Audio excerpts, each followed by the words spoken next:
Hello, you all. How are you doing? I have the live chat on, so I should be able to see all the chats. And like, subscribe if you haven't already. Let me know if you have any questions in the comments. Questions on the topic will be more in depth. Question off topic will be a bit more brief, but I'll try to get them all if I know them. And we'll go ahead and get started. Moment of inertia, tensor, and Coriolis. So I'll actually start with um, collecting some equations from what we did earlier. These won't be all the equations that we need, but it'll be several of them. So we used the density equation. Density equals mass over volume. We use the moment of inertia tensor component equation, which is integral dm of r squared Kronecker delta minus x I xj, which also equals integral rho for the density of squared Kronecker delta minus xi xj.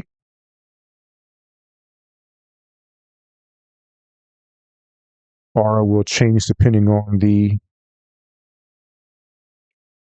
shape.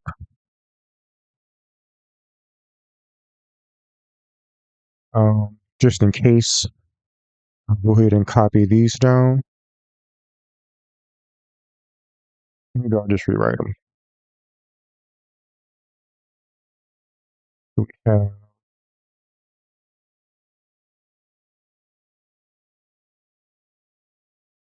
sphere, cone,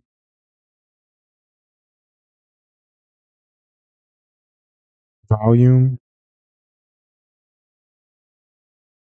4/3 pi r cubed, surface area 4 pi r squared, cone 1/3 pi r squared h, and that's for a right angle cone. So make sure of that.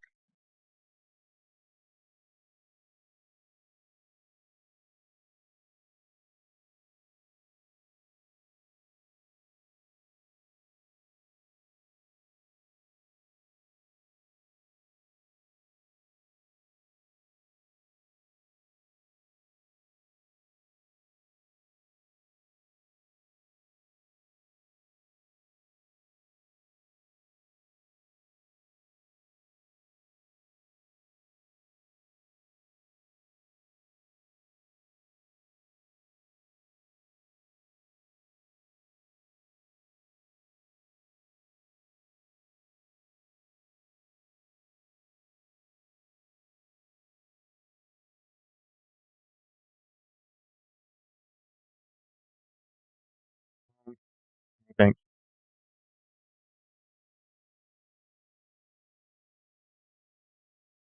pi 2 pi r is the well, I'll just look it up. I was about to, I'm not gonna figure it out and do an integral, but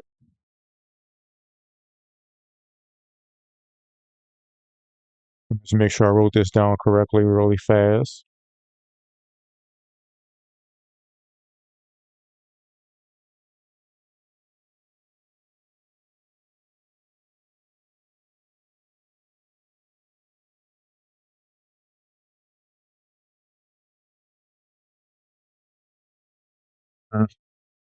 Let's figure it out. Oh, I should like the equations they're giving me. Oh, well, I was thinking cylinder. That's why I wasn't making sense. All right. So we have pi r plus square root h squared plus r squared. I think that's what I had up there. Pi r plus square root h squared plus r squared. Um,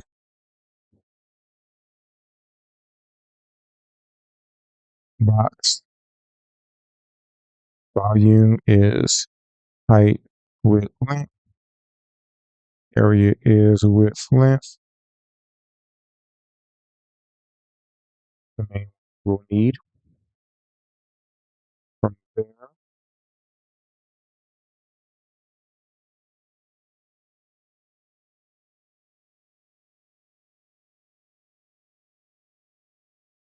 Got the time pretty well.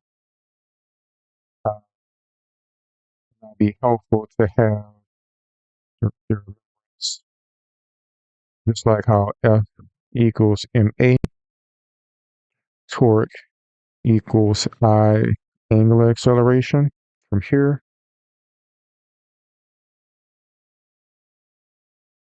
I equals mr squared by default.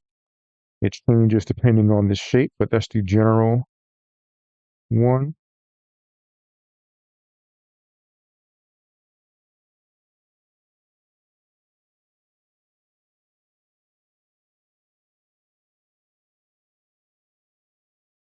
See what else we needed here.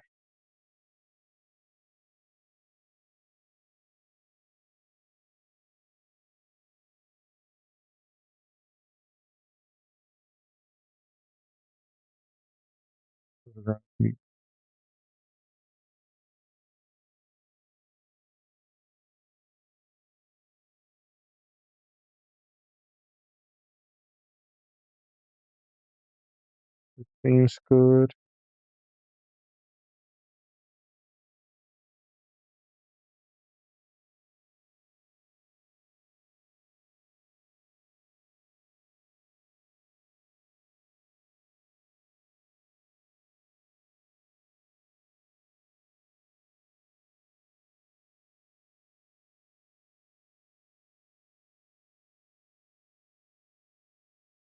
I can actually copy these down.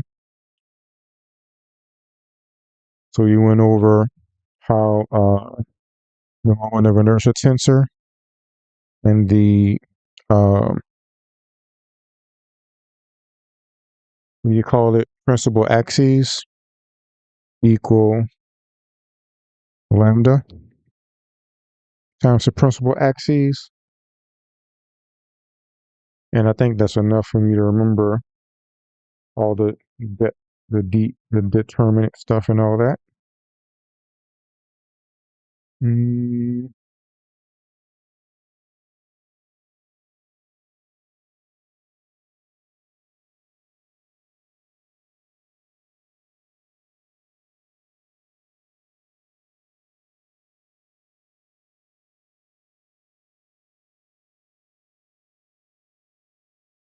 we did several equations on the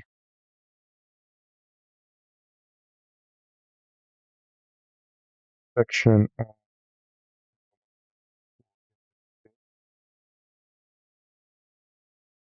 Coriolis.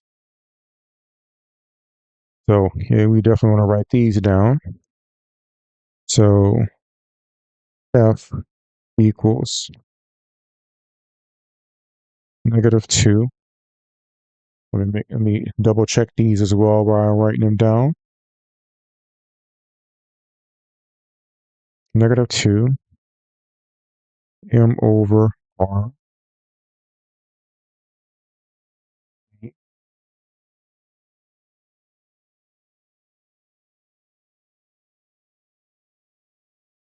omega cross r. This is F Coriolis.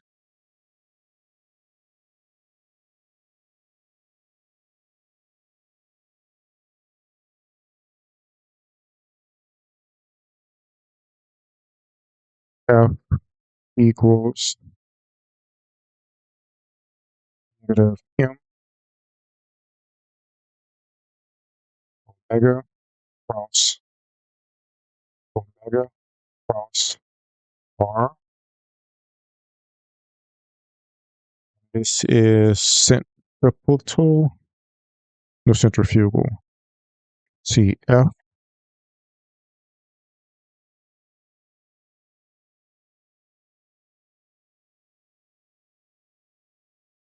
right?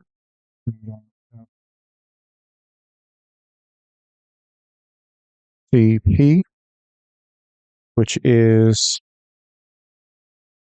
perhaps there's a negative on this one as well. No, this is a positive. M V squared over R.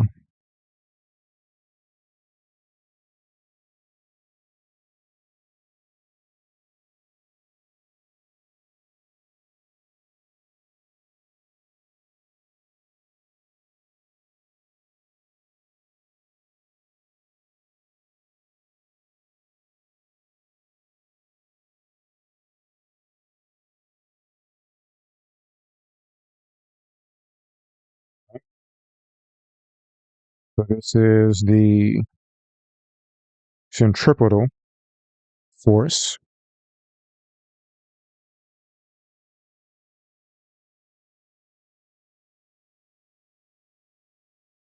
Right. What else do we need from here? I think I should draw this. So have this here, and we're going from point E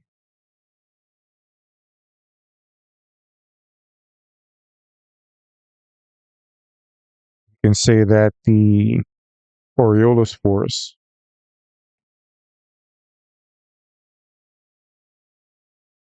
is here.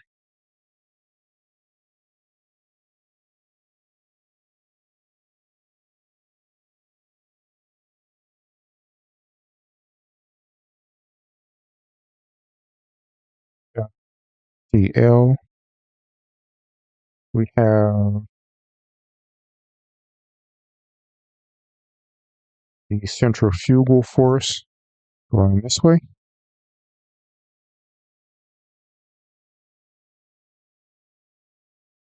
FCF. And we have the centripetal force going this way. FCP. And that's sufficient. And let me check these formulas one more time.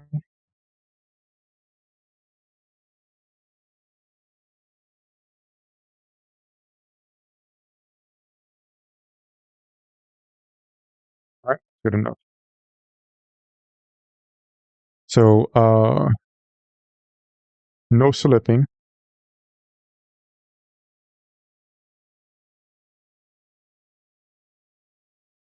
No slipping.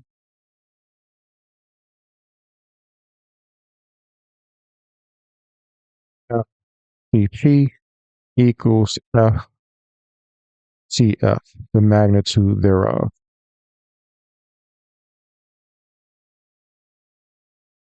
Right?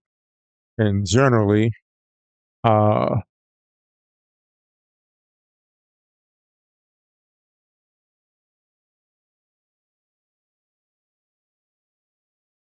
suppose if it's not tied down, the only force keeping it in is friction.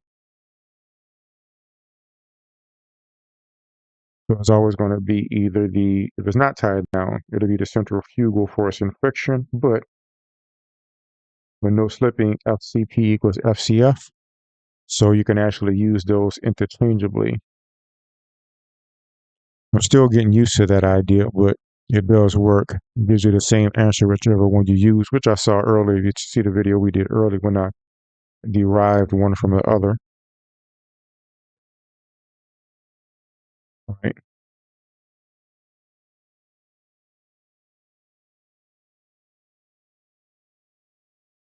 would be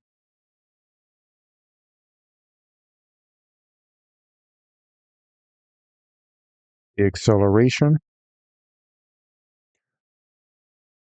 Even though I don't remember, you need to go back to that website and see what they called it, what type of acceleration they called it.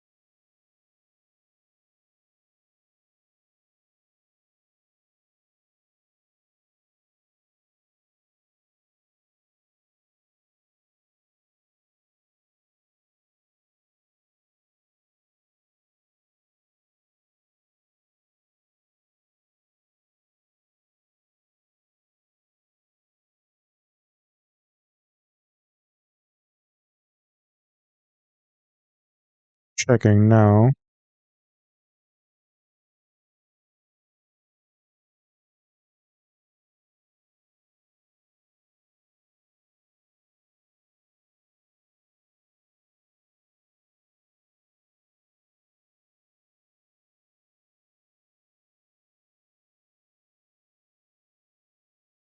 It's observed.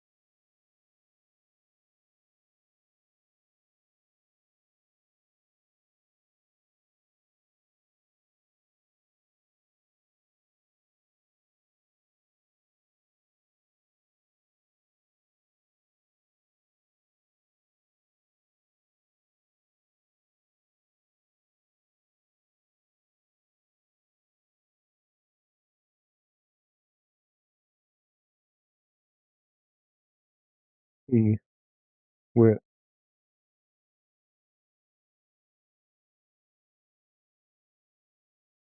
it is the observed. Oh,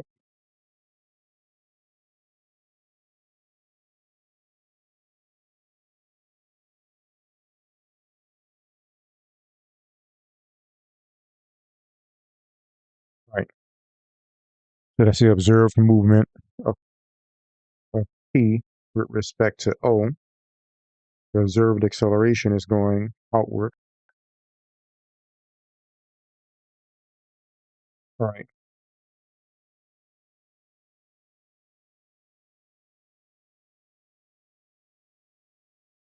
See what else we will need.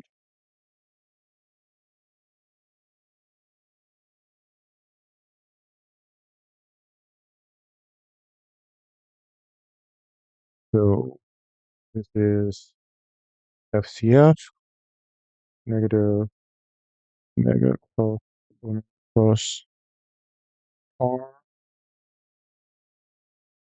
This would be R O T.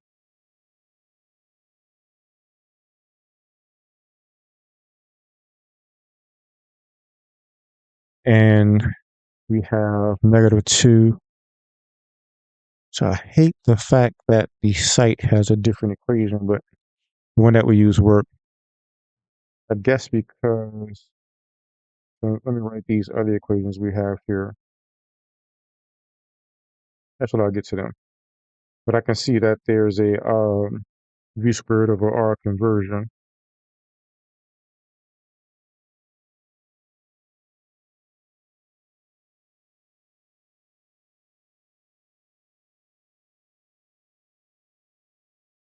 How to use the one conversion professor used.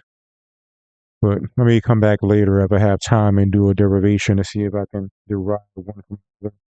Oh, you know what? I just remember that v equals omega r. from the textbook. Bring up the textbook to confirm that. I was reading that the other day.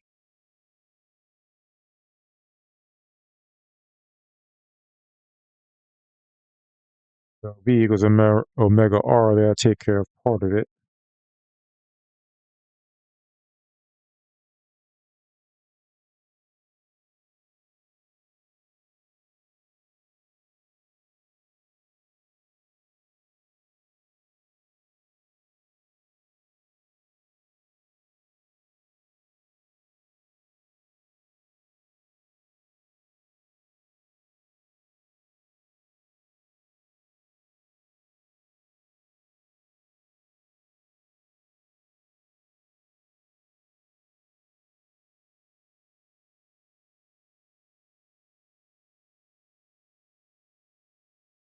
See if I can find that.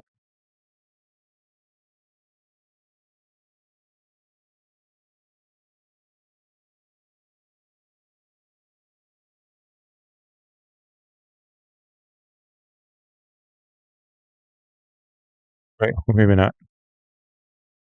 Rings a bell, but I want to make sure I find it first. Okay, let's come back at the time.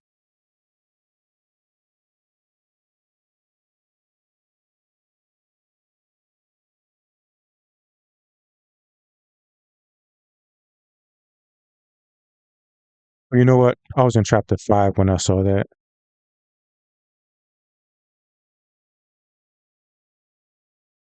It takes so long for me to find, I might just do a reading, even though I don't think that's necessary. Yeah, okay, I found it. So 5.2 V equals omega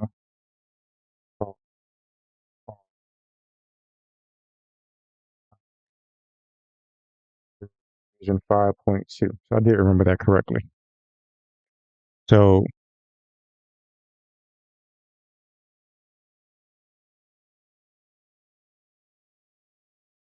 I'm putting the two equations together from the book and the website we were looking at earlier. We see that they have V there for omega R. And let's look at a few other equations to see if we can make further sense of it. I'm going to copy these equations I derived earlier and just write them a bit better.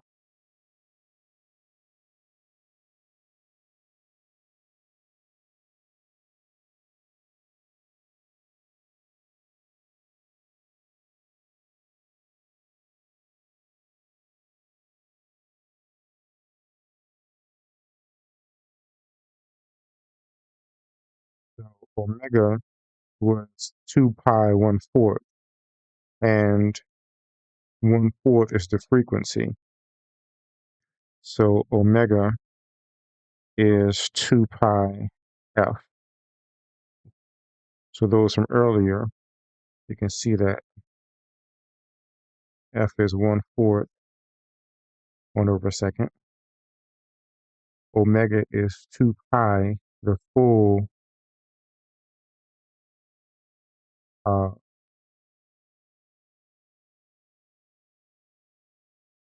you can even say omega is 2 pi over t. But it takes one period, t, to go the full revolution. So the full revolution is 2 pi, and the period in this case was 4 seconds. So omega is 2 pi divided by t, and t is 1/f, so omega is 2 pi f.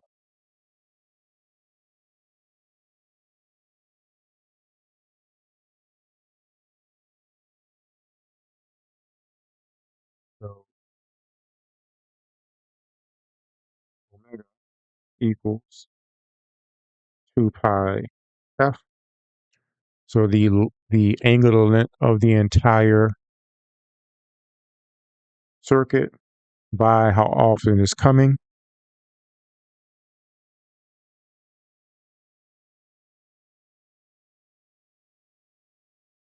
Think about it a second. So every second one foot goes.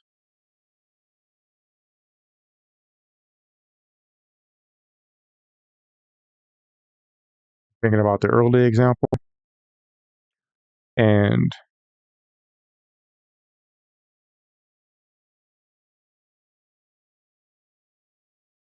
one revolution.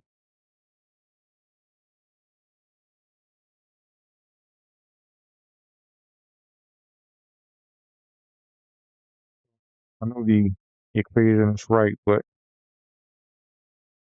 you have to think about it a bit more, I would say, to make sure it fits in well. But we can say it's right. So it takes the full circuit, and it takes 4 seconds to go the full circuit. So you go the full circuit angularly in so many seconds. So that's, radians per second. That's probably what's throwing me off a bit because there's no units for radians. Radians is just no units. So omega is radians per second.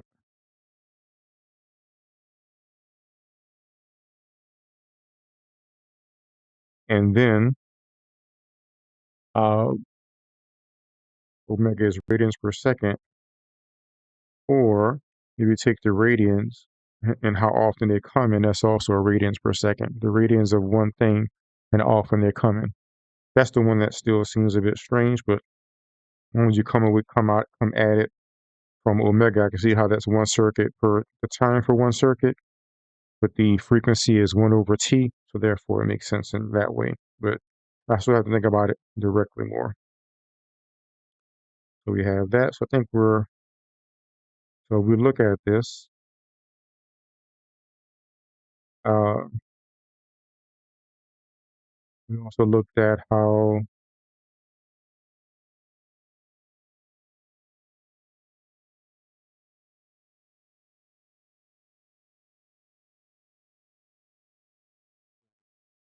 V is omega R, this one here, this whole thing.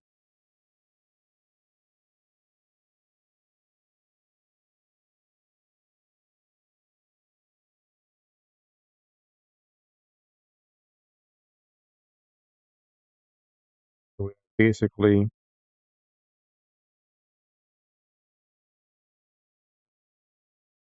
so this angle we'll call phi, call this radius R, we'll call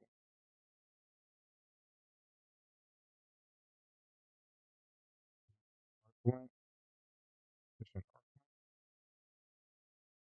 S. So S equals psi R, S dot equals psi dot R, which equals V.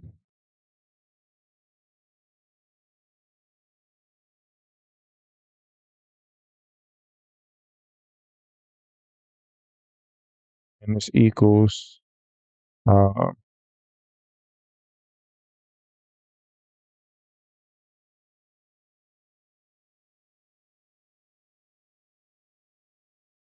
equals omega.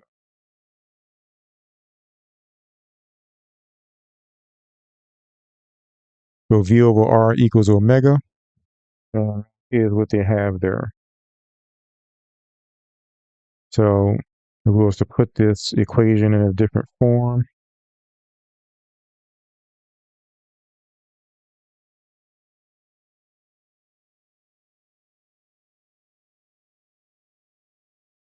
this is going to equal -2. V is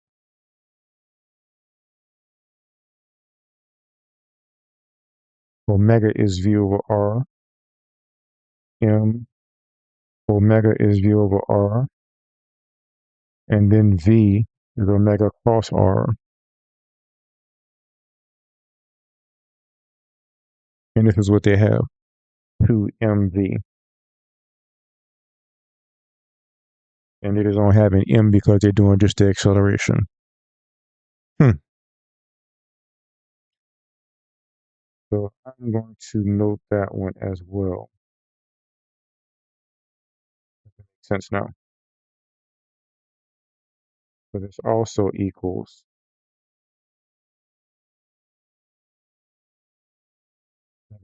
-2m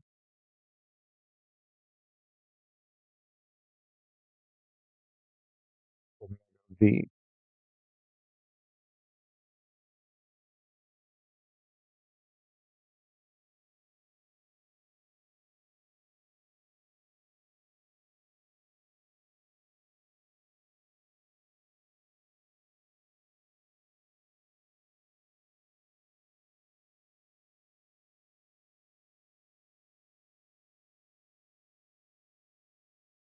Right? And welcome, welcome. Let me know if you have any questions or comments. Those on topic will get a more detailed response. Those not may give a brief response, but enough to whet the appetite. And collection some equations because we're going to do a more difficult problem dealing with moment of inertia tensors. I'm going to pick a random shape that I don't know the answer to, but I'm going to follow some of the things we did before and notes from our professor and things I found online and so forth. I think we'll be able to get through it.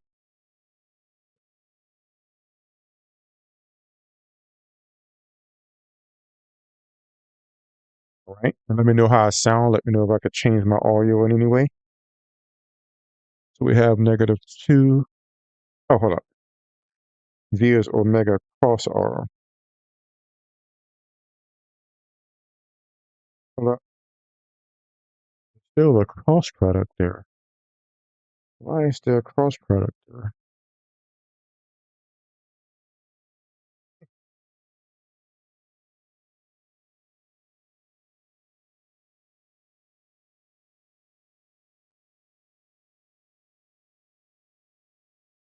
I think it's worth noting it.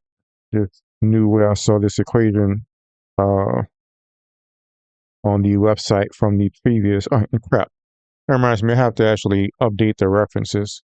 Uh, it's not going to hurt to have the same ones there, but I want it to be accurate. Plus, I can update whatever references that I do now.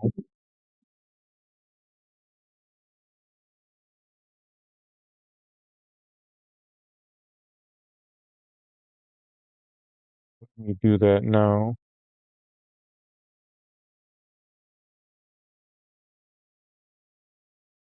I am talking about this site here, so let me put this site back.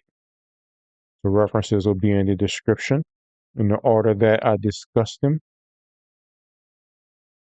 All right. I'm still unclear about the cross product there, but I'll just let it be for now. I'm going to go ahead and move this over some so I can add the cross product there.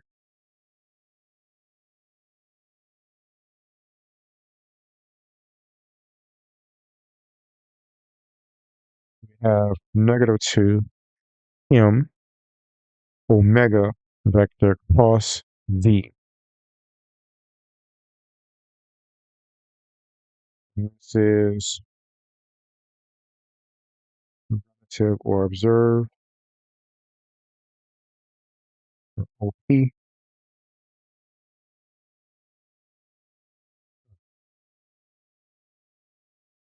This is ROP from O to P. The relative position between those 2 points, the relative velocity between those 2 points. Still not perfectly clear, but it's getting clearer. And we can see how that ends up being 2m omega v, as long as you have the 90 degrees.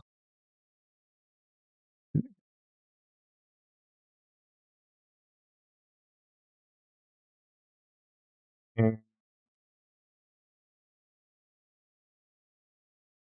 this here,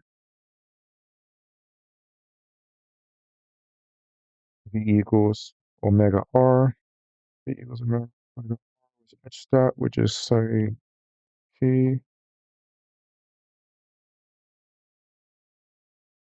think that covers everything there. All right. Let's see any other equations we can get.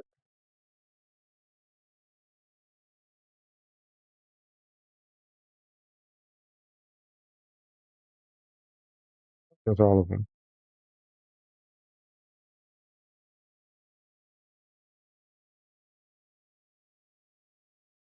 Don't need to watch my double negatives and squares.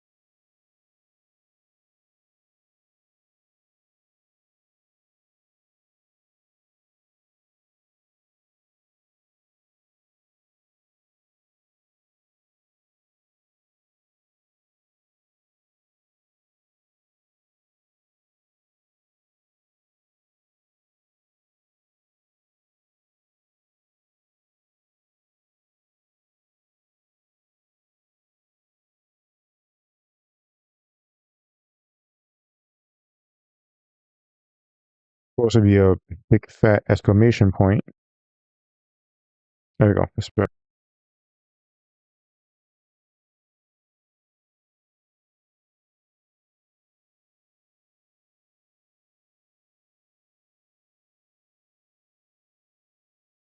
Right.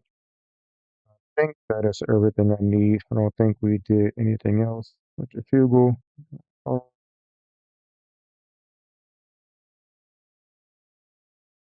Coriolis. 2 V over R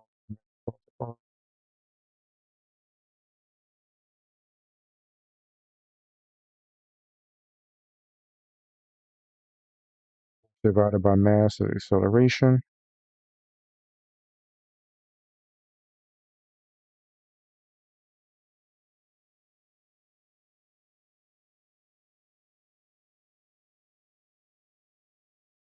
All right, seems okay. So, I'm gonna show you all the problem I'm talking about doing. So this is just the preparation.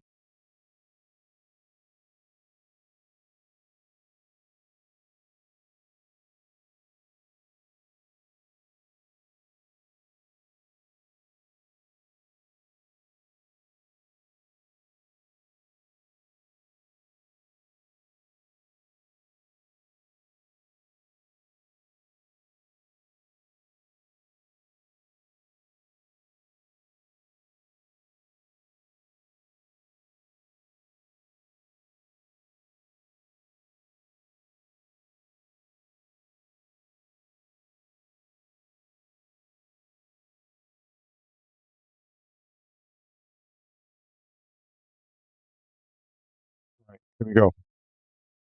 So what I want to do is I have my axis here.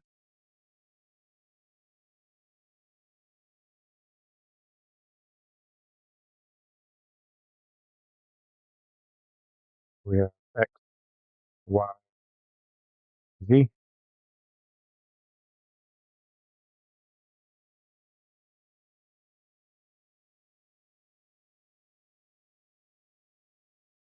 What I want to do is consider that we have a pyramid,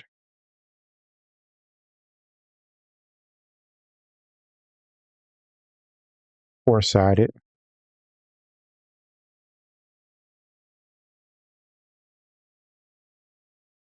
Uh, Crap, how's it going to roll?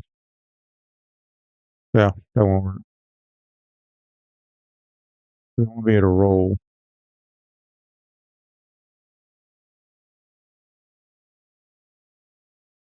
I'll forget the rolling, I guess. Or we just forget the rolling. Uh, pyramid.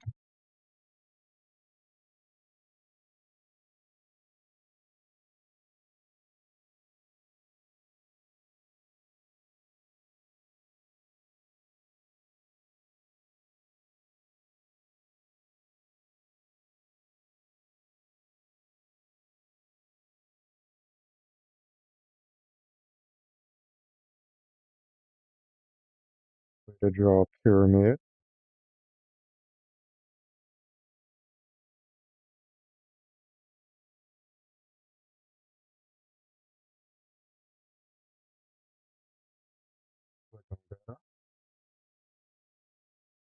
You know what I should do?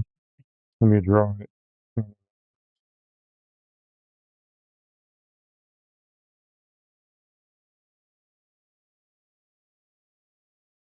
Think, do I want uh, which part do I want to be? I want the big part to be in the outside.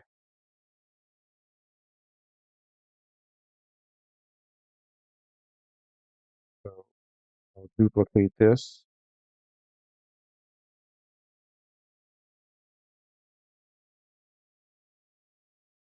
Put that there. And then we have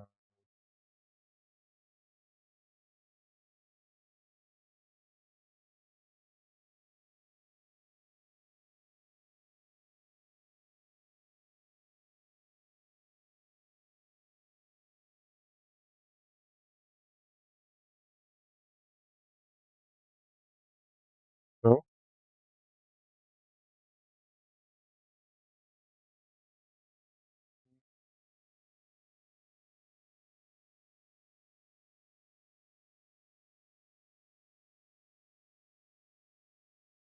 right. So that's our pyramid. And let's say that the is a square base side A at the bottom. We'll call the center height H.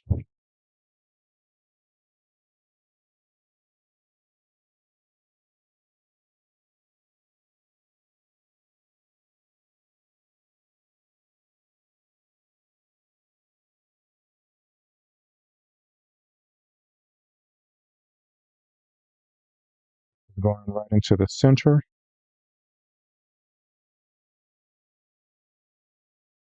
Four-sided pyramid. Base size A. Center height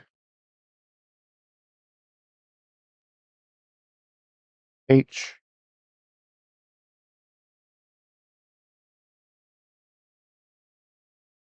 Uh,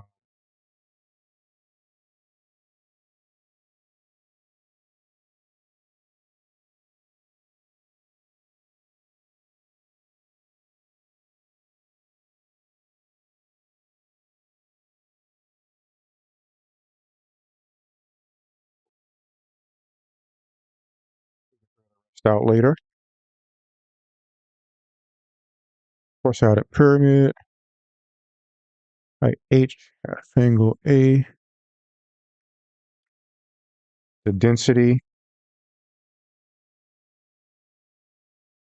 rho.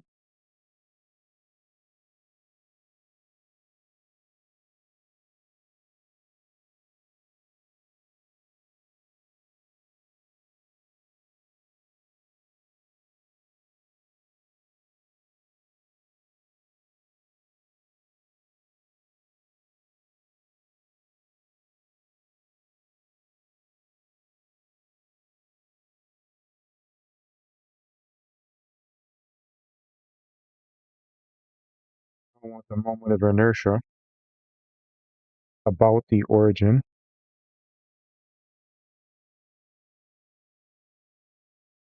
So this is O. So find the moment of inertia about O. I want the into the full tensor. Um,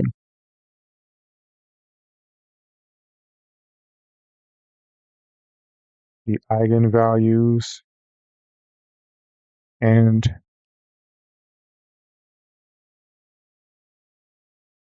principal axes for eigenvectors.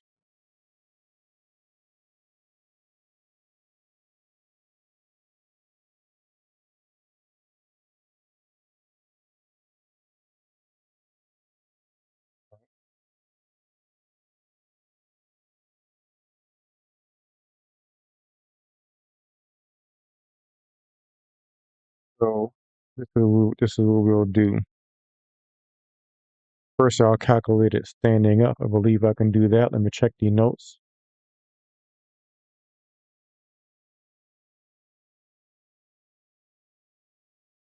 Actually, maybe I'll just follow step by step the best thing to do.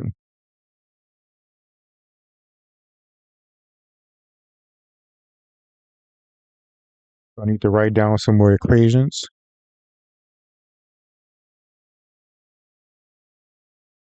In the principal axis frame,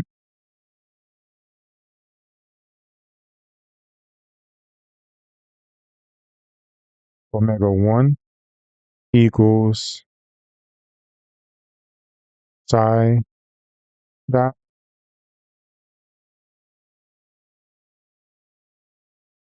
psi dot sine theta sine phi plus theta dot cosine phi. Omega 2 equals psi dot sine theta cosine. Oh, hold up. This is cosine psi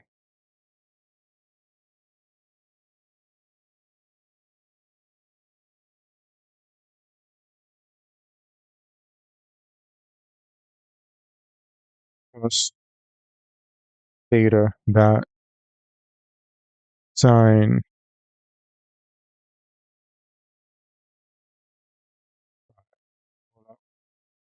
And I'll confirm these equations in a moment. And then we have omega 3 equals phi dot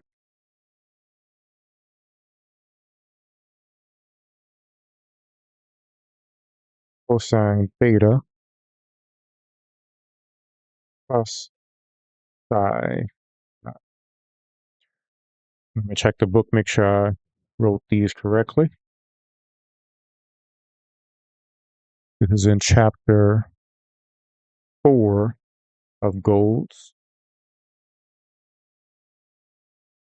So W1, X, excuse me, hold up.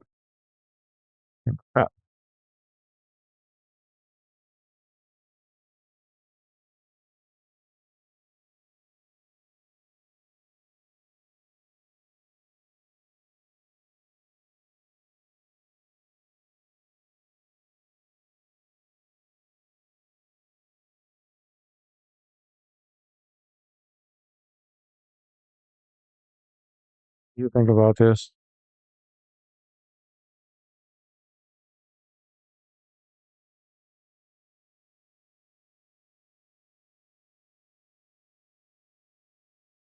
This is with respect to the body axis.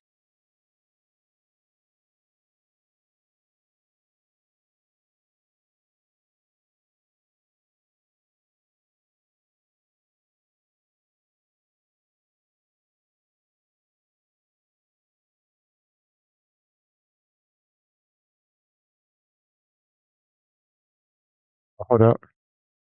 There's a minus here in the book.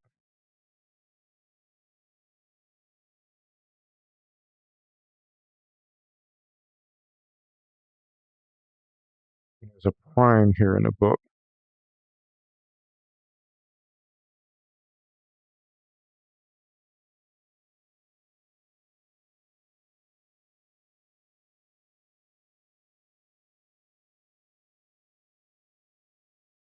It's 4.87 in golds.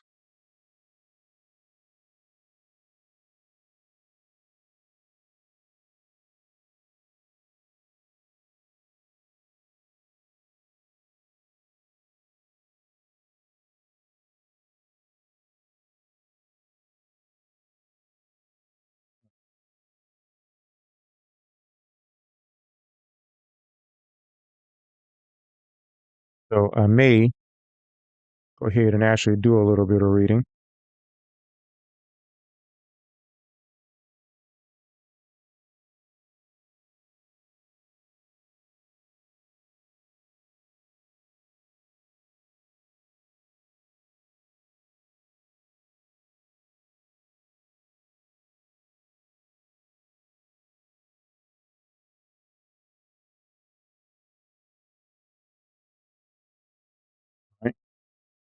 So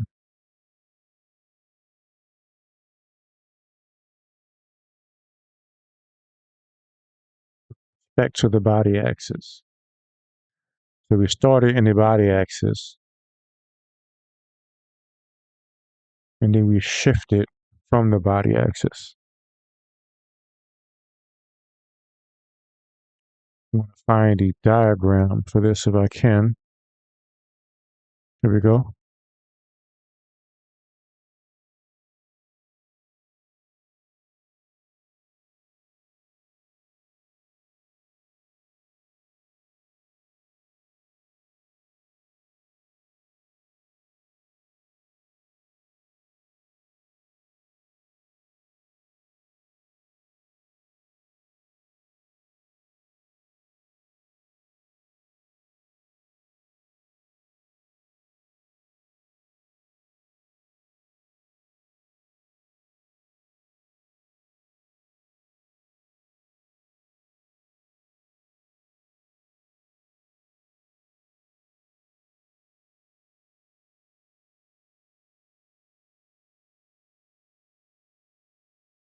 Right. Some details I might not be able to get, like why. And there's another one here. Hold up. I'm gonna show you what I mean.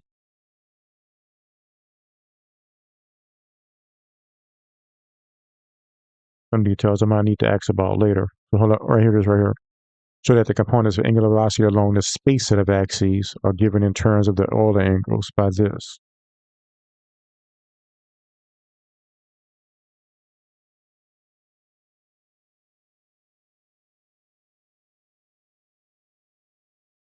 It's from the body axis.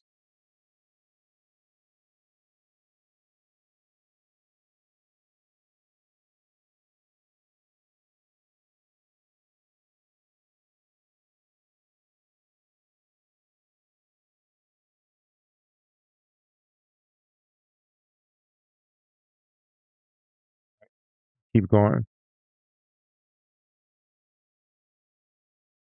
So looking at what we have here, we have that this angle is theta. We have that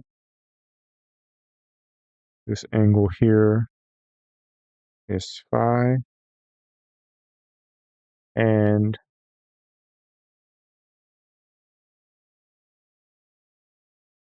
we have that psi is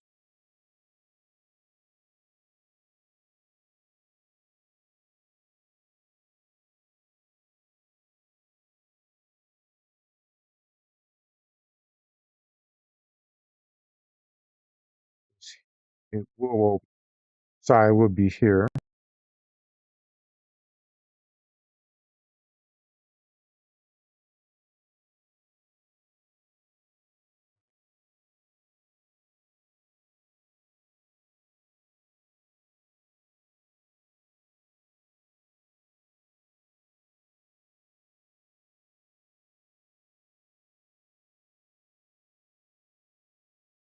Immediately we can get uh the principal axis frame information from the body axes.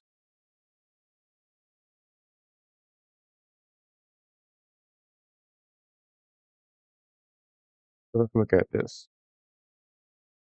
I can move this down.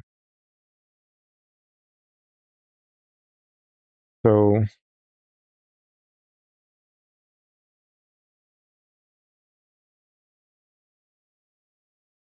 we know that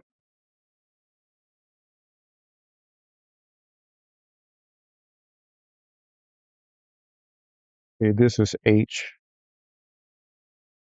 and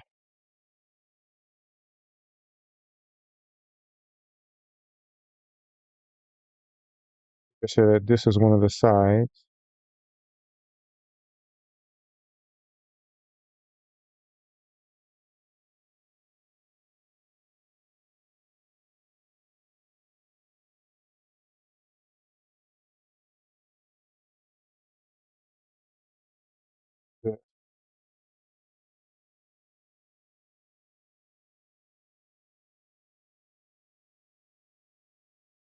we have this is going to be a over 2. This is going to be h. So we can say that we'll call this the half angle alpha, half of the uh, pyramid, looking from the side. So we can say tan alpha equals a over 2h.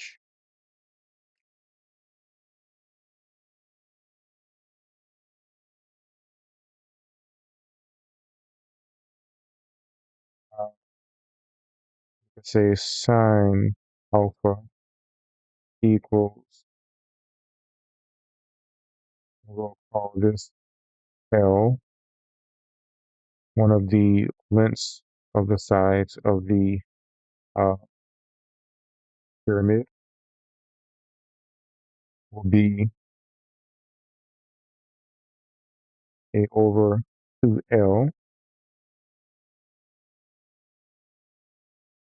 We can say cosine alpha is going to be h over L.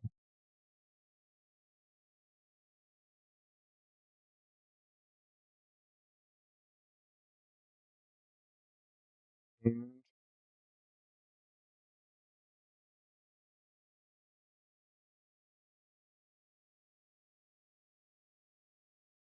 I should have utilized the entire triangle. And actually, it should be going to the center of mass anyway. So it should be going here to the center of mass. All right, so we're good.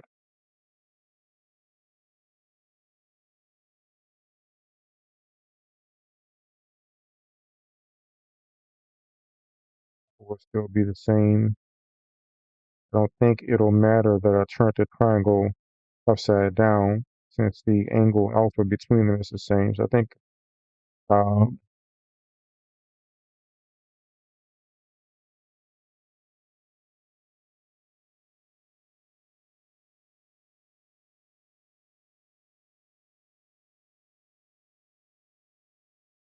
it's going to the center of mass.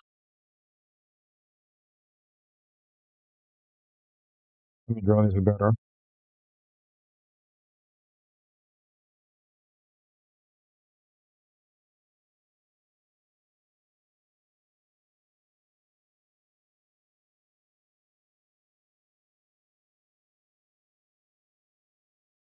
There was a way to flip this thing more easily.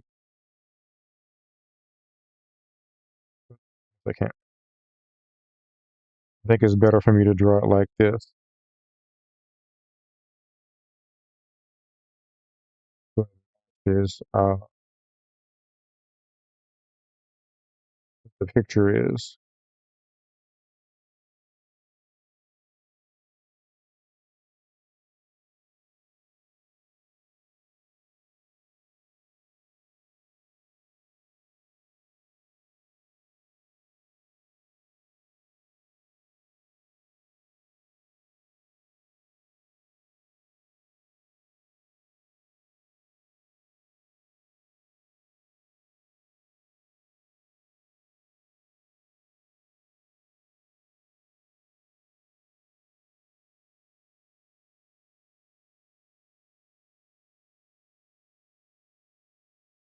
Sides will necessarily be longer than the center since the sides are at an angle and then going all the way down to the same ground.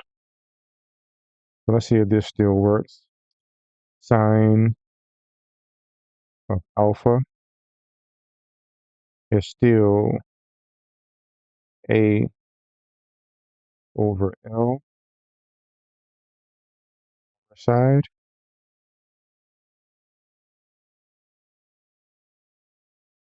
over 2L. Tan of alpha is still a over 2H. Cosine of alpha is still H over L. And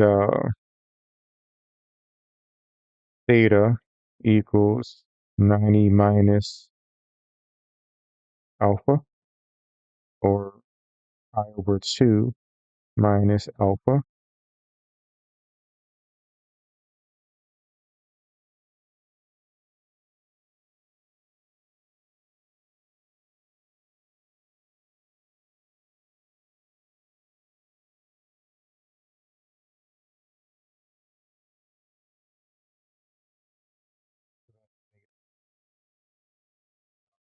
What is psi? Technically, psi is 0.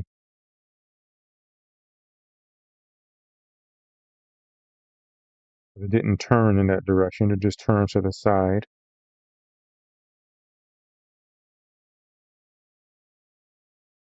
And psi dot is also 0 because it's not rolling. All it did was just goes to the side.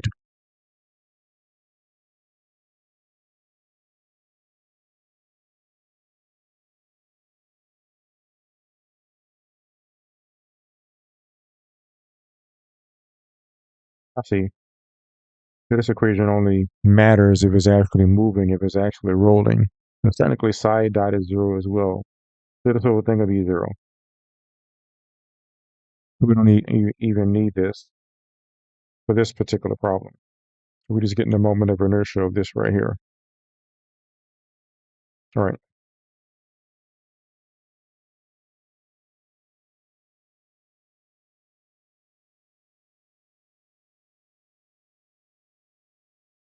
Inertia of the spin. So what we're going to do now is just do the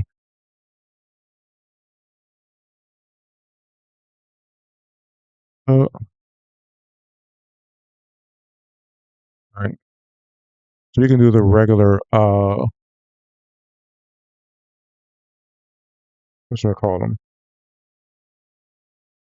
All of those are 0.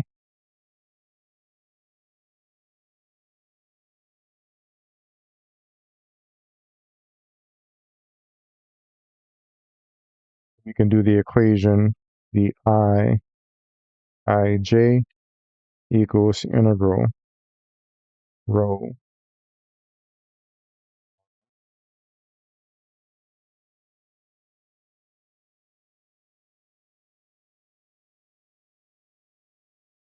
squared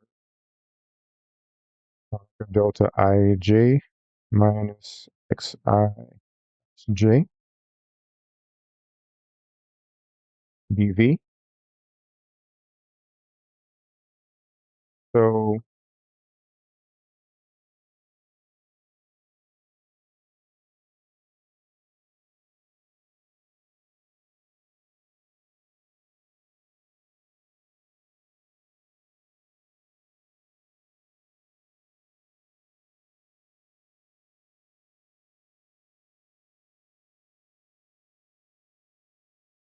I think for this, I can go ahead and use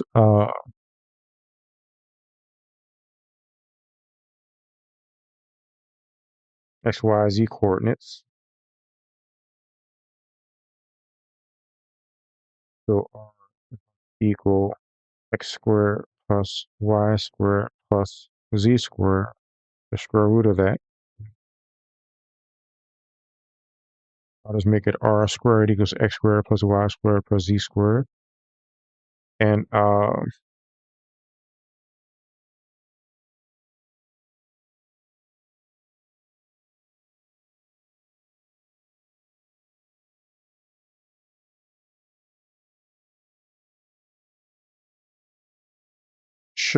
realize rotate my axes so I'm along the center. To make this easier, let me check and make sure what they did.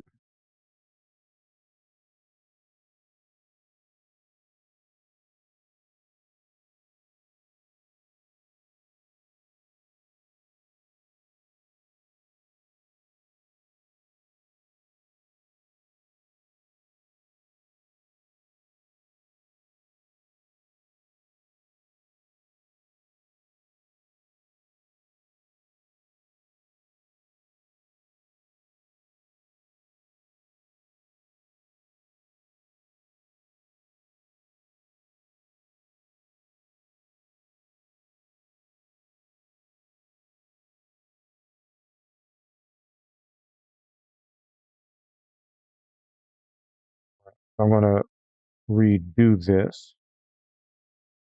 like so.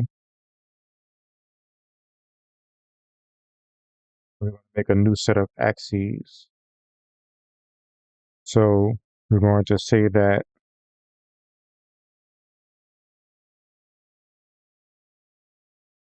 Z is going to be the axis of the pyramid.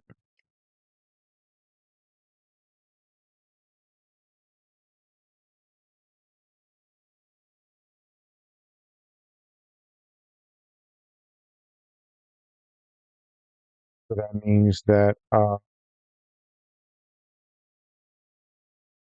is it easier to use cylindrical coordinates? I don't think so.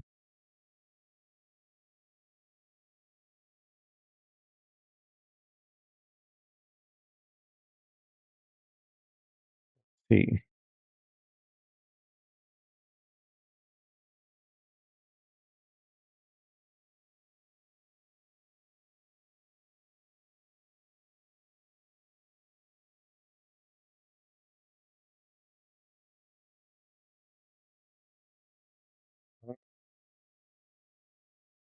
And we'll say that here is Y, X. So Z is the central axis. X goes from what? Z goes from 0 to H. Y goes from negative A to A. And X goes from negative A to A. Since it's actually no, it'll be negative A over 2 to A over 2.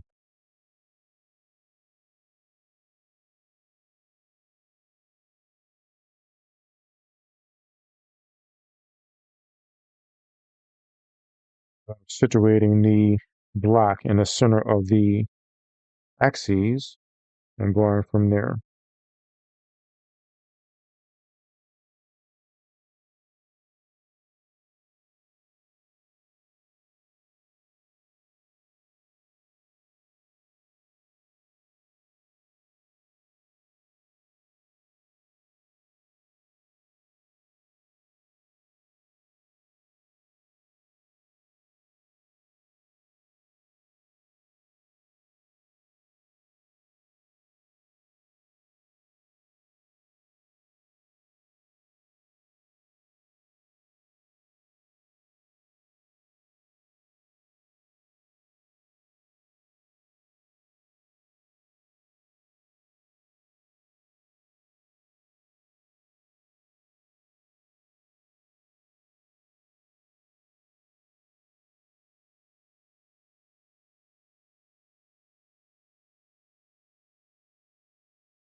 That's one thing I'm still unclear about. Let me check what I did before on a similar problem.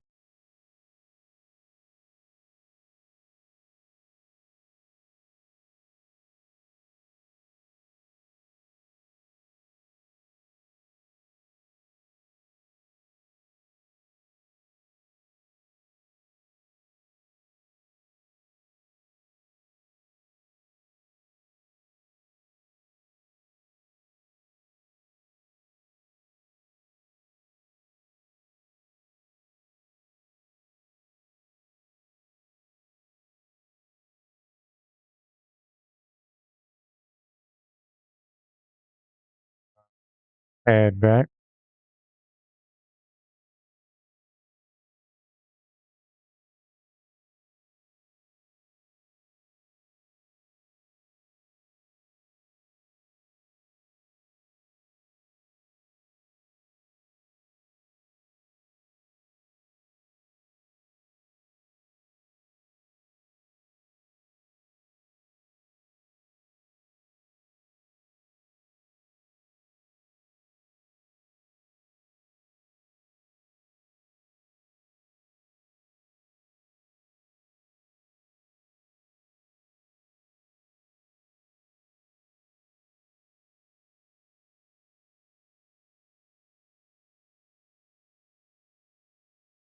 Still not clear about the bounds of one of these things.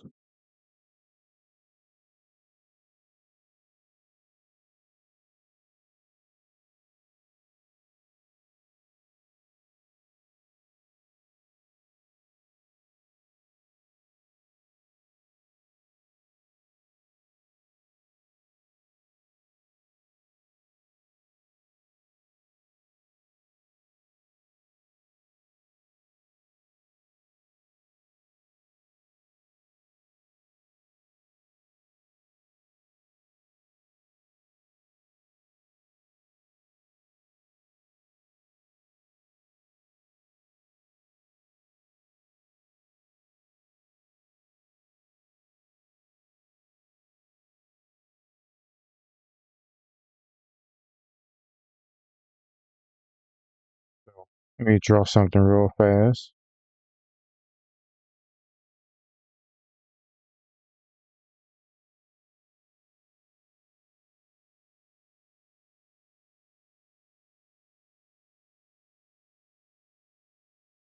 So in this case, tan of alpha is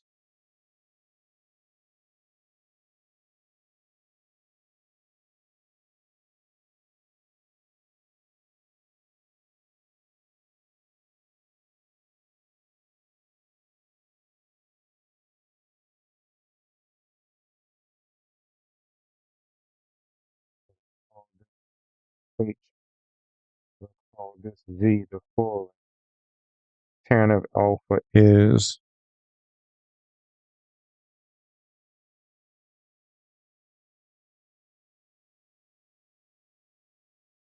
so we'll call this R, big R, and little r. The tan of alpha is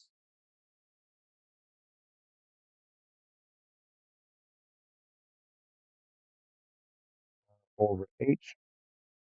The tan of alpha is R over Z. So R equals H tan alpha, and big R equals Z tan alpha.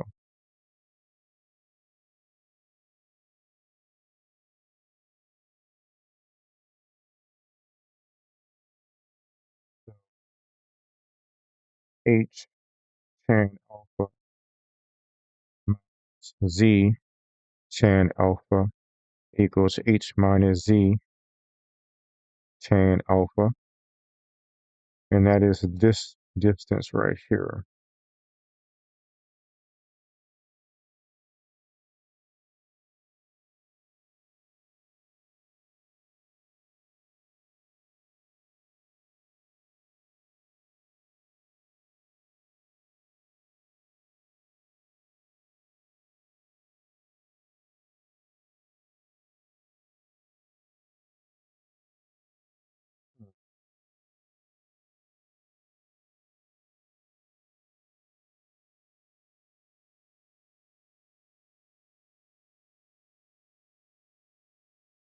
Technically, it's a negative of that distance.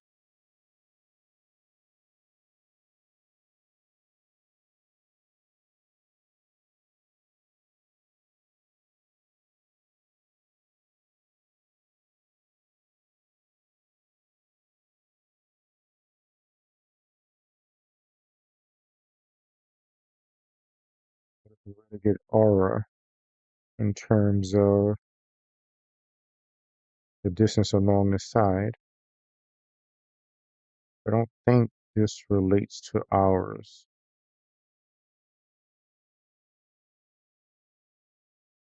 That's why this we just have A plus or minus A. I think we're good.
check my answer here.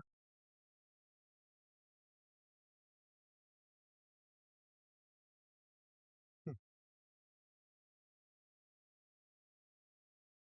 wonder if it's necessary to looking at the final verdict in the solution came up the same. Yeah, I don't think that's necessary.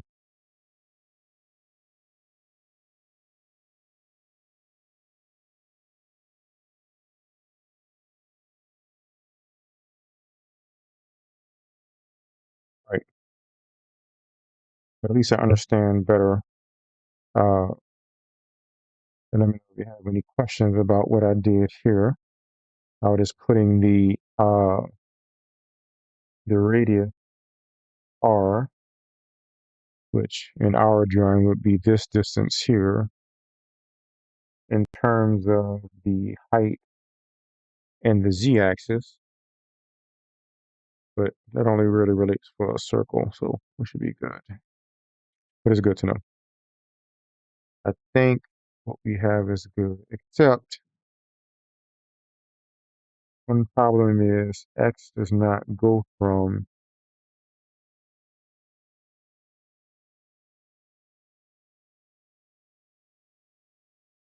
x actually goes from to a line. So z does go from 0 to h because it's a straight line.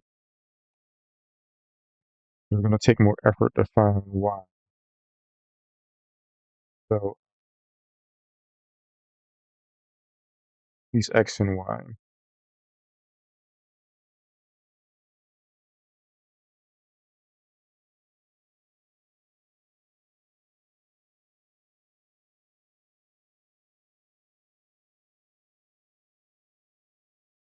For instance, I can say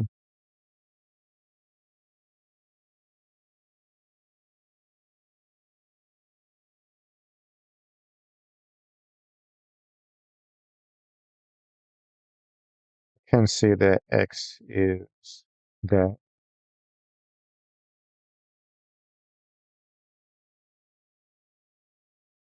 y is something totally different. It's harder than it seemed initially.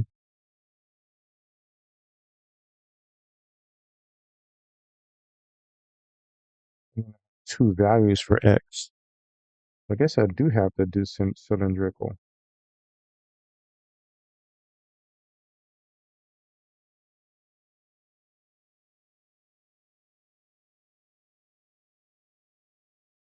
Okay, maybe I should just do an easier shape.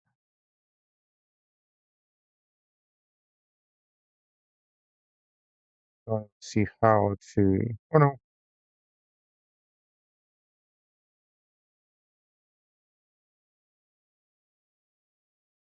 so x is 0, y is z. There you get two values. So you get x at the base, like for a single x, you get this point here and this point here for a single x.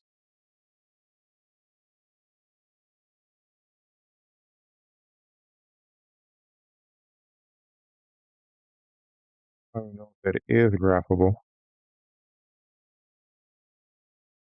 I suppose if it was a pyramid with no base,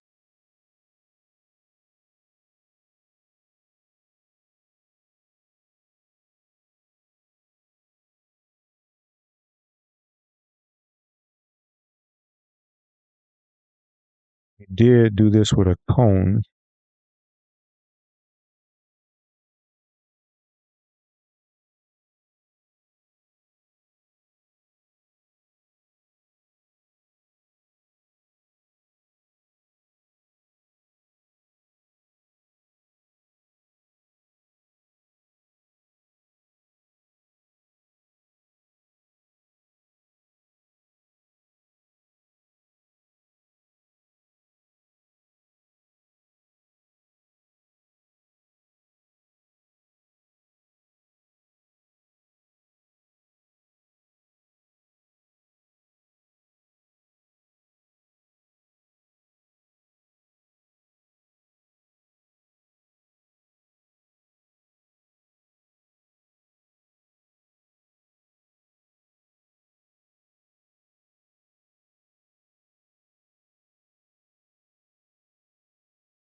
And let me check my coordinate system here. Yeah, I'll have to use some cylindrical coordinates. I think that's the only way it's going to work.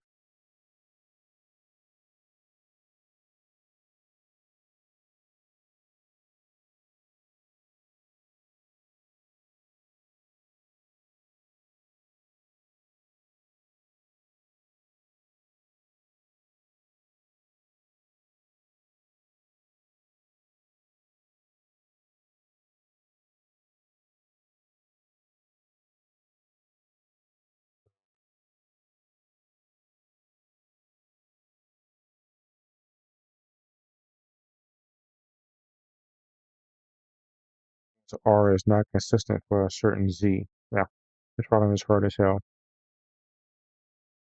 Let me look online and see if I can find some assistance on it.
Some more equations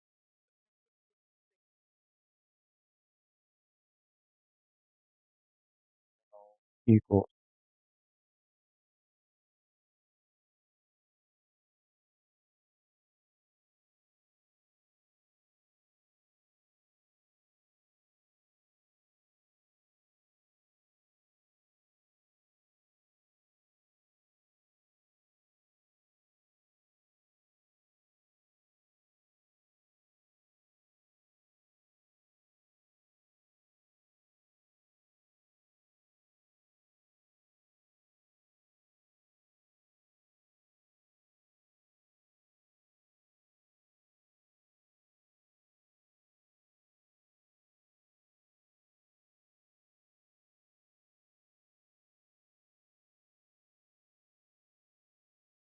So looking at how somebody did this online, they simply did was place the pyramid more simply.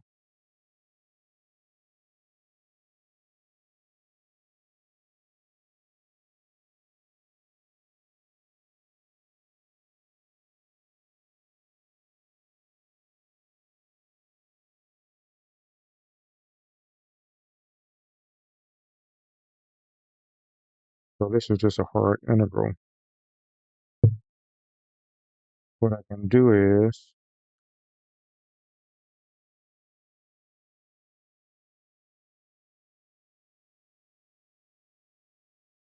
turn this on the side still like this. See what that does.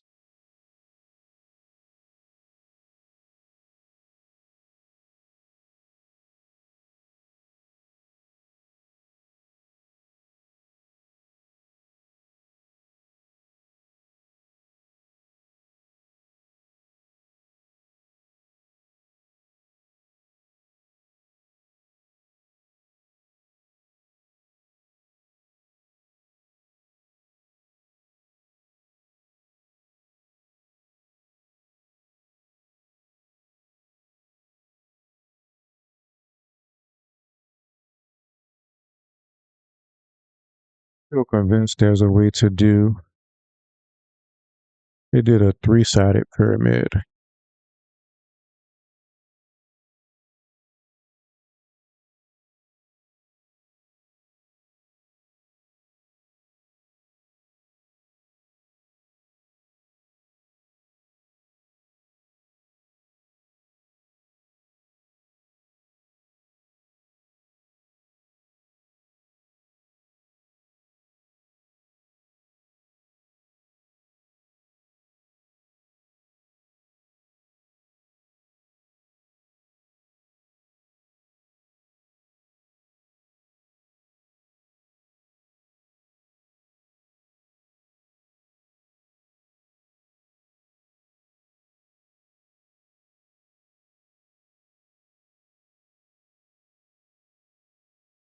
I see one for a solid cube. Maybe I should go to the solid cube first. And that'll be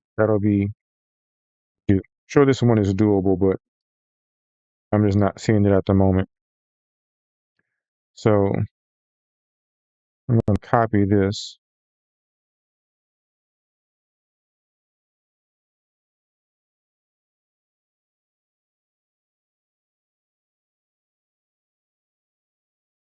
Instead of a cube like this, I'll do a box and check my answer.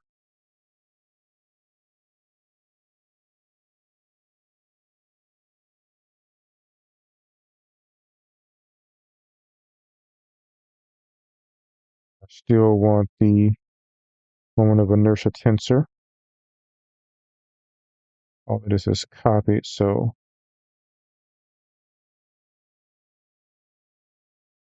any more moment may give me something to snack on while I'm doing this part. Be right back.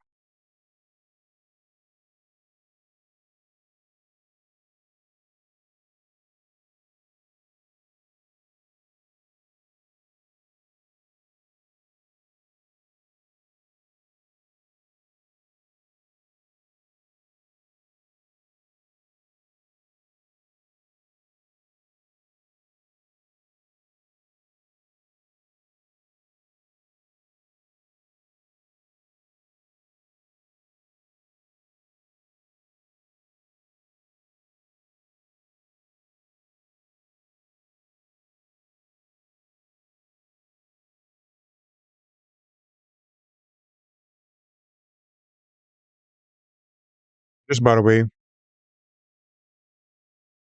notice how I can do this.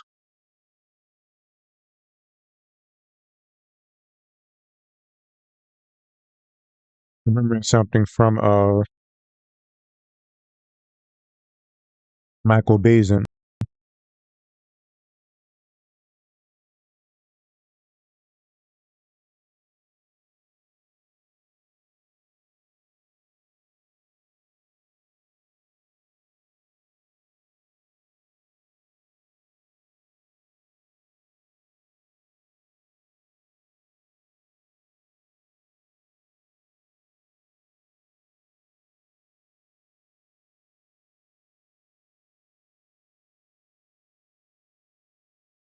I did 1/4 of it at a time.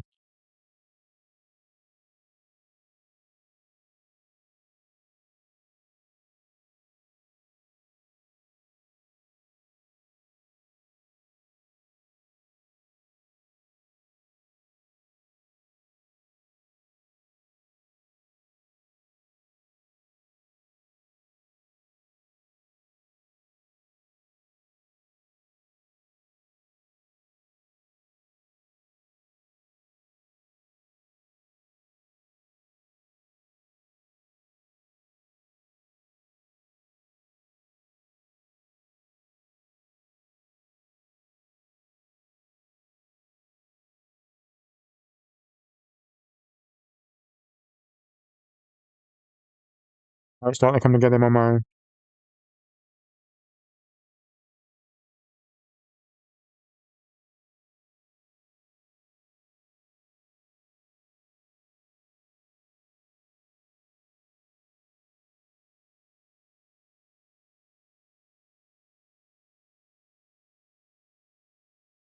Show you what I mean.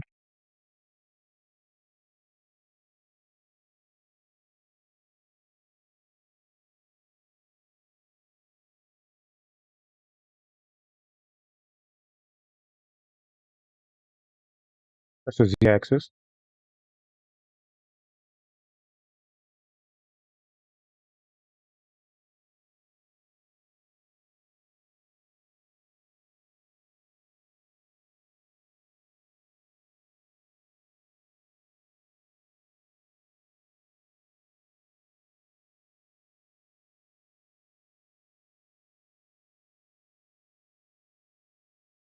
The z-axis.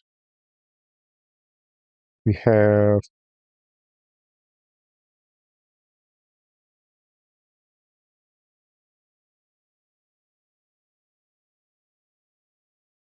x-axis, y-axis,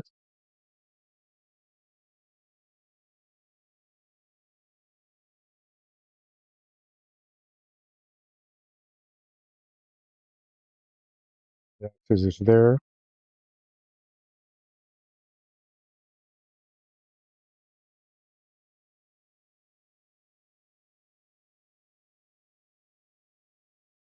and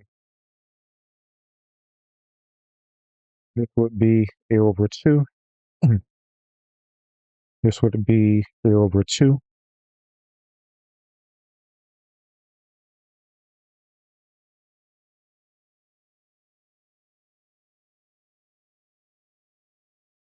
And look at this way, x would go from 0 to the line. It's still very complicated. And welcome who showed up. Let me know if you have any questions or comments. Let me show you what I mean. This is my z-axis here. This is my, and actually let me draw how it'll look from our perspective. So basically I'm dealing with only 1/4 of it now.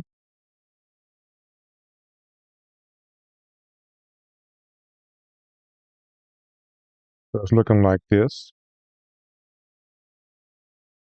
And the x-axis is still coming this way. The y-axis is still coming this way. But now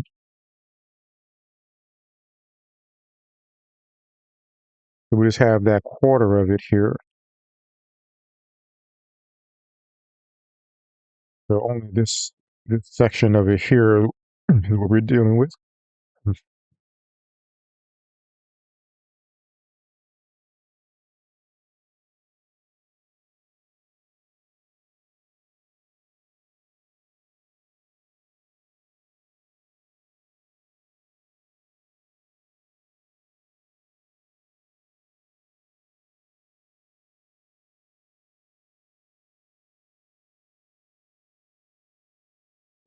Still complicated.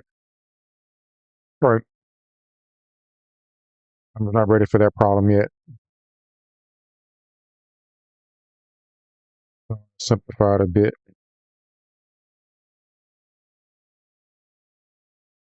We'll do a box.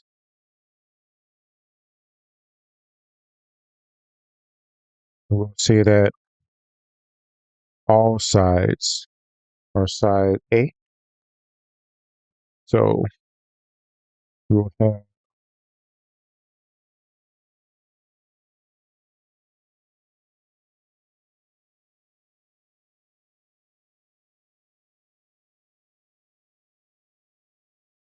it's going out this way.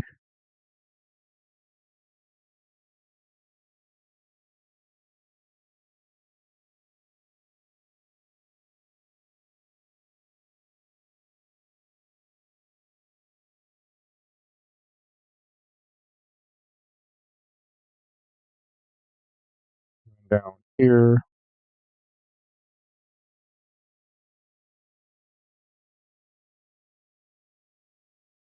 So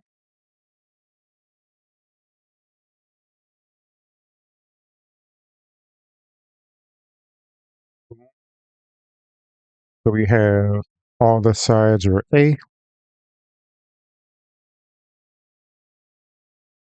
We want to get the moment of inertia tensor about O and the eigenvalue and principal axes. So this, I think I can do.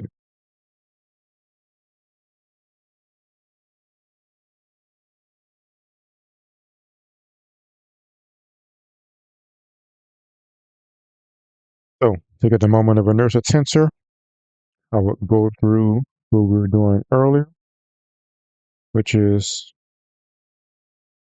ij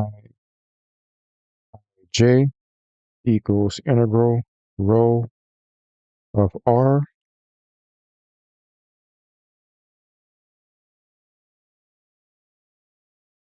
squared Hanukkah delta minus xi xj dv.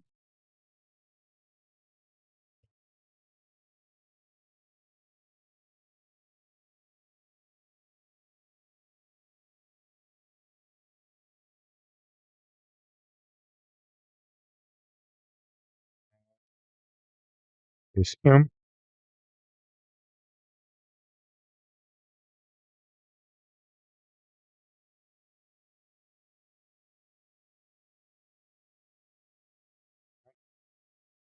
So why don't we do this? So ixx equals integral xyz rho, and r squared equals x squared plus y squared plus z squared. No reason to do anything complicated. The rag delta is positive since it is they're the same. X squared plus y squared plus z squared minus x squared, and dx dy dz. And maybe I should make it a little bit more complicated. And I'll say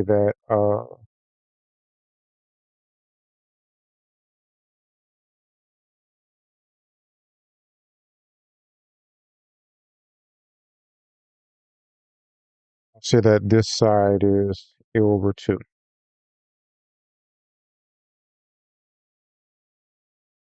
Right? This is a over 2. A.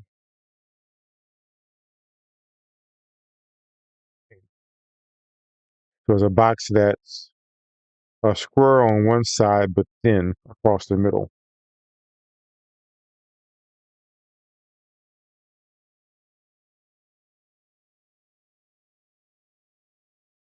Right? So it's a thin, a squish box, a box that's its wide at half of its front face, which is a square.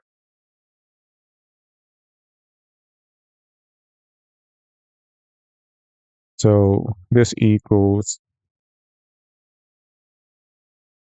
integral, and we have y is the a over 2 one,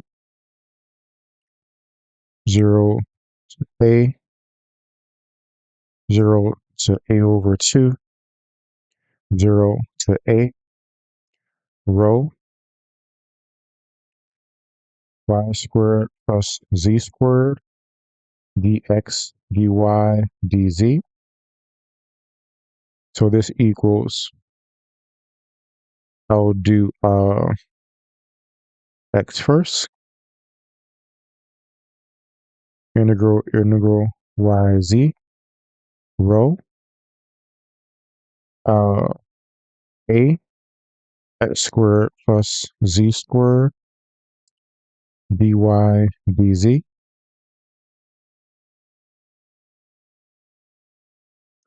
And then we have integral v rho a.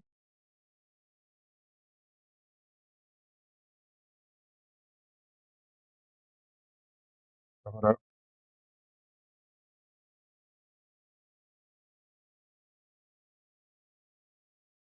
just wrote this incorrectly.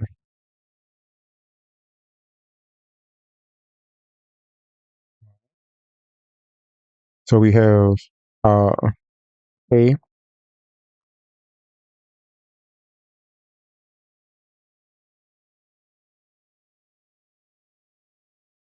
y 3 over 3,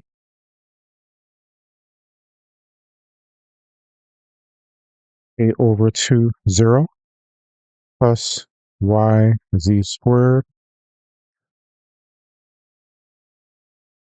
A over 2, 0, dz. So this equals integral z rho a cubed over 8 times 3, 24, plus a v squared over 2 dz, which equals rho a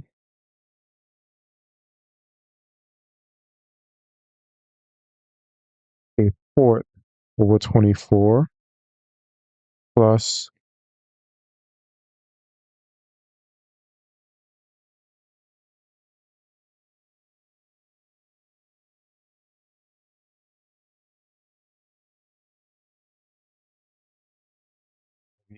v cubed over 3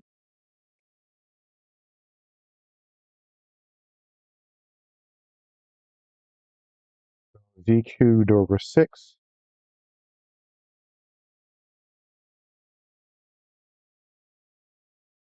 a to the fourth over 6. And rho is mass divided by volume. So that's going to be m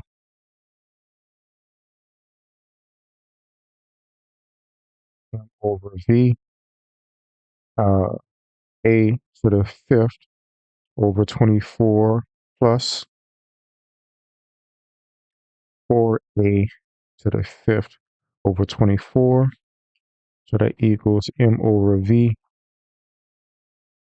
5a to the fifth over 24. And the volume of this thing, v equals a times a over 2. So that's a cubed over 2. So this equals m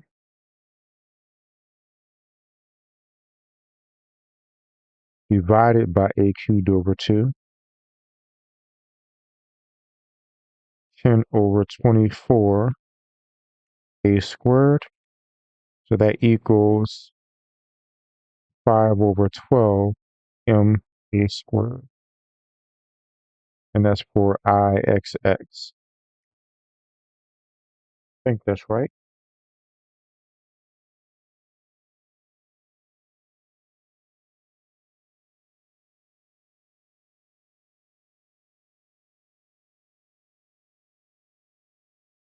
IYY, that will be different. This should be the same as IZZ because the bounds are the same. It'll just be integral of z, x and y instead of z and y. But the only one that should be different is y.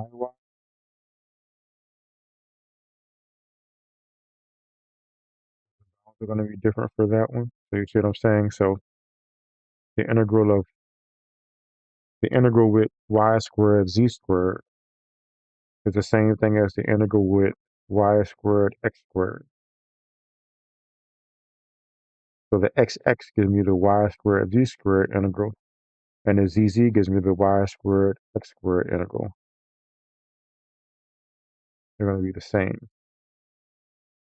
So all I need to do now is get IYY, so that equals integral x, y, z of rho x squared plus y squared plus z squared. The Kronecker delta will equal the value minus y squared dx dy dz. We have this, so that's going to equal integral rho x squared plus z squared dx dy dz. I'll do x first again. This time we'll have integral rho. Oh, no, integral rho.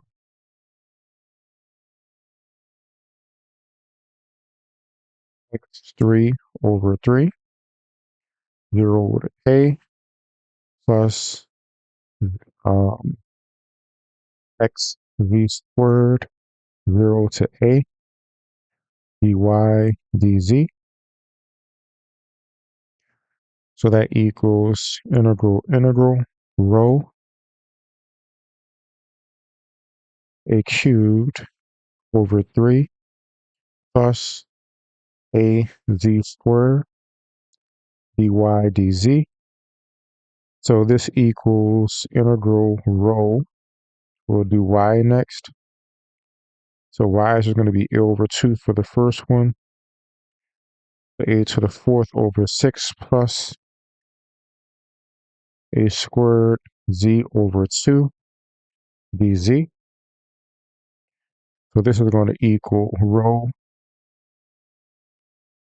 a fourth over 6z plus uh, a squared z. I forgot to drop my squared z3 over 6 a 0. So this is going to equal rho.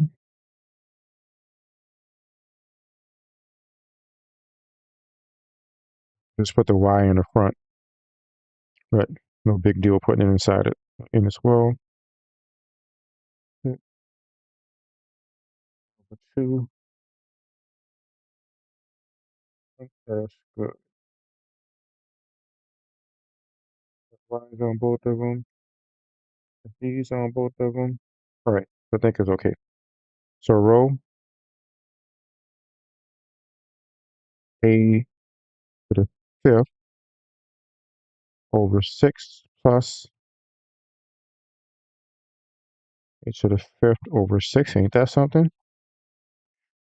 So it equals rho a to the fifth over 3, which equals m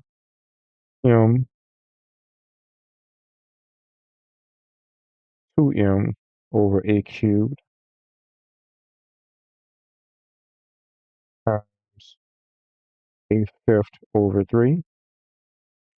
So this equals 2 over 3 m a squared. And it equals I. Easy enough.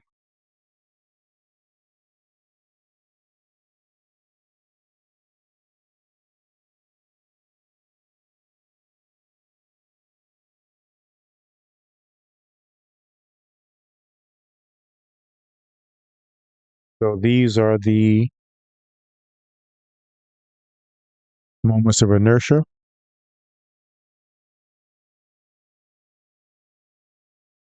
And when we do one of the diagonals, then I may call it a night because I'm getting sleepy. We'll do maybe we'll do 2, IXY and IXX. I believe that, well, maybe we only need to do 2 because IXY, let me think,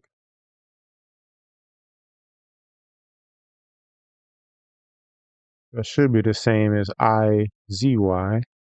So IXY will equal IZY, which should equal IYX, which should equal IYZ. So the A's have the same boundaries as the X's have the same boundaries as the Z's. So whether an X is there or a Z is there, the integral is going to be the same.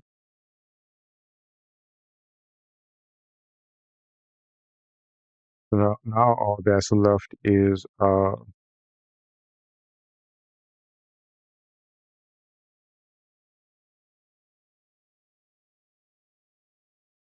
the other two. Oh, ZY. That should actually be different. The ZY. All right. No, ZY is there. The other one.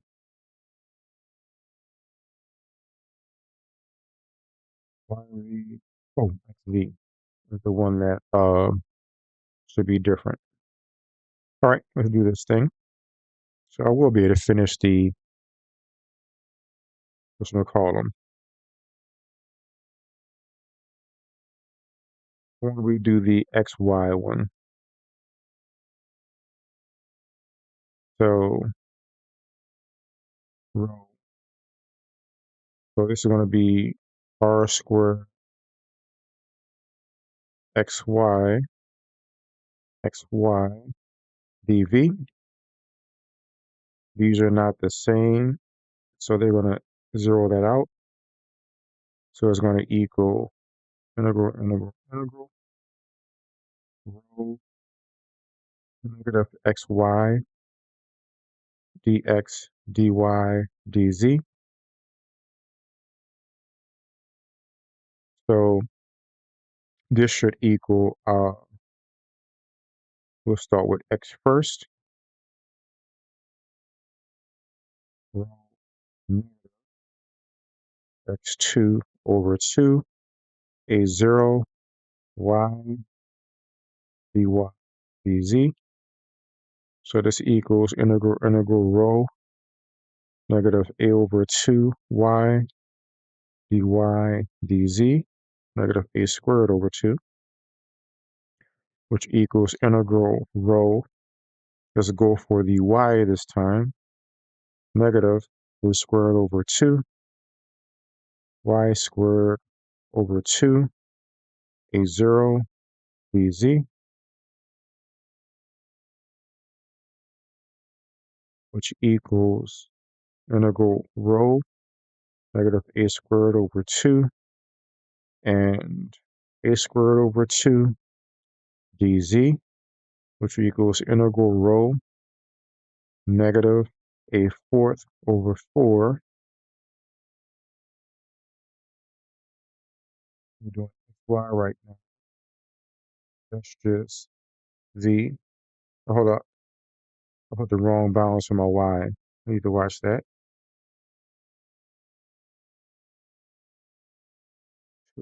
So this a over 2.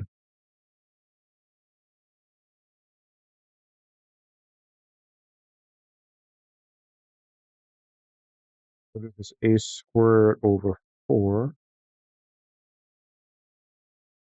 Already 1 over 2. From the integral, and hold up, a squared over 4, then it's times 2, so it's actually over 8. There's already, so a over 2 squared is a squared over 4. You plug a squared over 4 divided by 2 is a squared over 8. So you have negative a to the 4th over 16.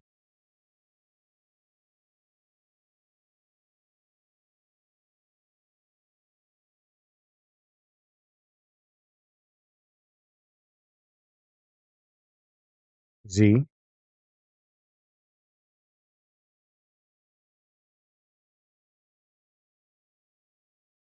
dz. uh, Z was the integral. That's just dz. Let me check this a bit more closely. I think I'm rushing a little bit.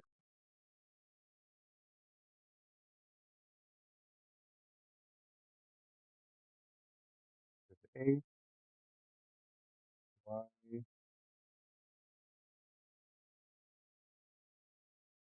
over 1/2. This a would just be negative a over 2, but do a squared over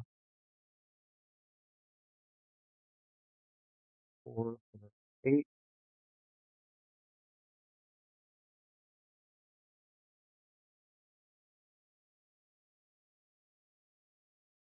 Put that together, 16. Yeah, that looks right.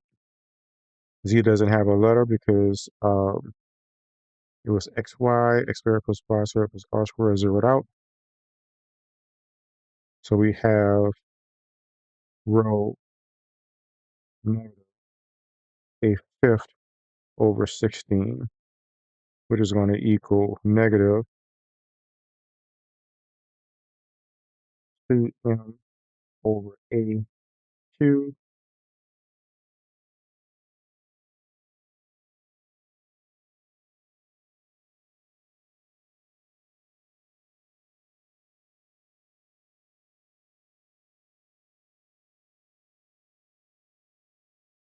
a fifth over 16.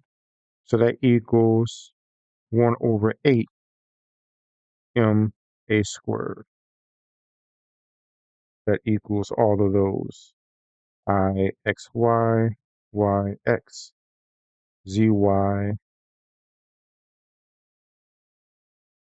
y x, z y, y z. Because x and z are exactly the same bounds. Integral is exactly the same. Y is the same for all of them. So now all we have is I xz, which is I z x, 0, 0, integral, integral, integral, rho. The r squared will go away, minus xz dv. So this equals integral, integral rho. We'll do x first. Negative x2 over 2 a0 z dv. So this equals integral rho integral negative a squared over 2 z d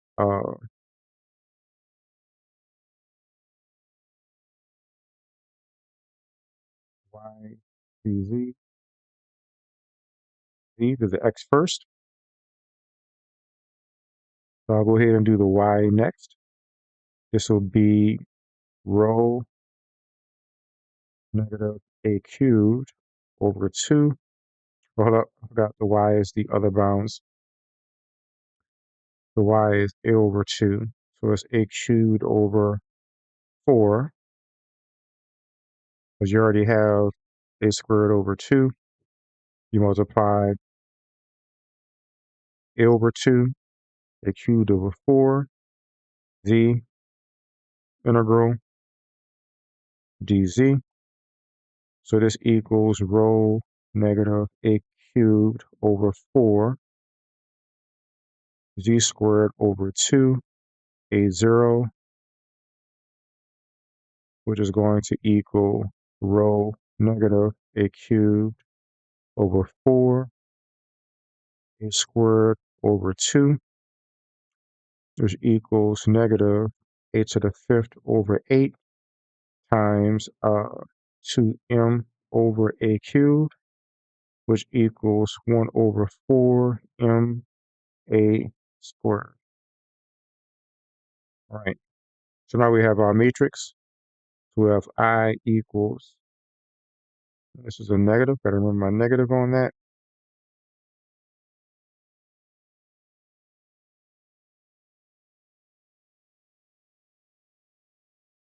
M a squared for all of them. We have 5, 5 over 2, 5 over 2, at least 5 over 12. For the middle one, we have 2 thirds for xy and zy. We have 1/8 y,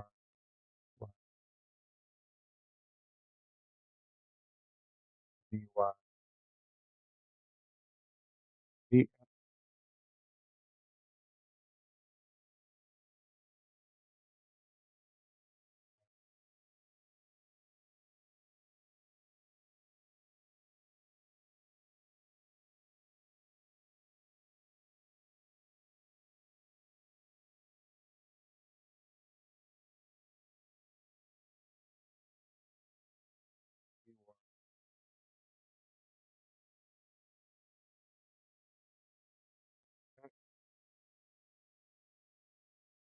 Give me ZYYZ.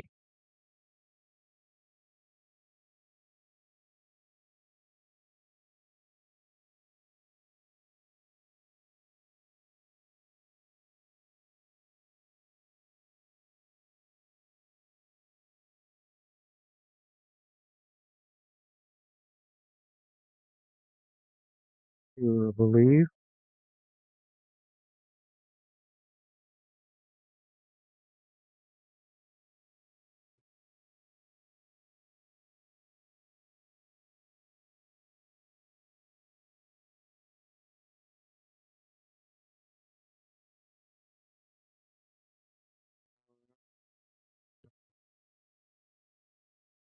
X Z 4 ZX 4. This is our I.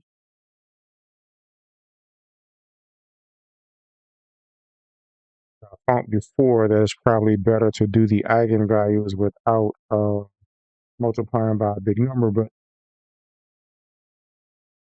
I made this one. So it's probably going to be a lot of decimals in the tape.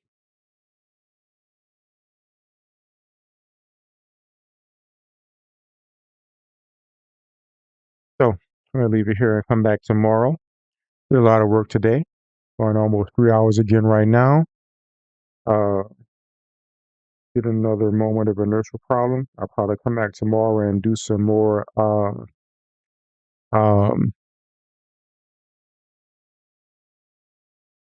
angular momentum and moment of inertia. We shall see. But thanks everybody who joined and watched. Thanks for all the interaction earlier.